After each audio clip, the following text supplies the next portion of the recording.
এবার আইপিএল এ দল না পাওয়া মুস্তাফিজুর রহমান অবশেষে পিসিএল এ নাম লিখালেন। ইতিমধ্যেই পাকিস্তান সুপার লিগ পিসিএল এ খেলার আগ্রহ প্রকাশ করলেন বাংলাদেশি কাটার মাস্টার। তবে সবচেয়ে মজার বিষয় হলো পিসিএল এবং আইপিএল এবার এক সময় অনুষ্ঠিত হতে যাচ্ছে। প্রতি বছরই পিসিএল ফেব্রুয়ারি মাসে হওয়ার কথা থাকলেও এবার চ্যাম্পিয়ন্স ট্রফির জন্য পিছিয়ে গেল পাকিস্তানের সুপার লিগ।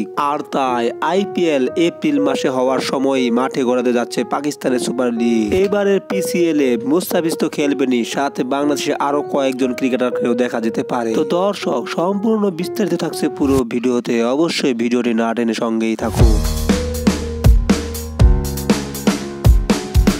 মুস্তাফিজুর রহমান সেই 2016 থেকে নিয়মিতই আইপিএল খেলে যাচ্ছে, কিন্তু এবার সবাইকে হতাশ করে আইপিএল এর দল পাননি এই তারকা ক্রিকেটার। তবে দল না পাওয়ার প্রধান কারণই হচ্ছে রাজনীতির প্রভাবের জন্য, কারণ এবার কোনো বাংলাদেশি ক্রিকেটারকে দেখা যাবে না আইপিএল এ। আর তাই এবার একই সময় হতে যাওয়া পিসিএল এ নাম লিখালেন কাটার মাস্টার মুস্তাফিজ। অবশ্য পিসিএল এ এর আগেও 2টি মৌসুম খেলেছিলেন এই কাটার মাস্টার, সেটাও 7-8 বছর আগে। তখন মুস্তাফিজকে নিয়মিতই পায়নি পিসিএল এর ফ্রাঞ্চাইজি গুলো, কিন্তু এবার মুস্তাফিজ পুরো টুর্নামেন্টই খেলার আগ্রহ প্রকাশ করেছে। মুস্তাফিজ ছাড়াও কমপক্ষে 4 হইতে 5 ক্রিকেটার খেলবেন পাকিস্তানের এই সুপার লিগে। আগামী 8 এপ্রিল শুরু হতে যাচ্ছে পিসিএল। এর আগে জানুয়ারি মাসে হতে পারে প্লেয়ার ড্রাফট।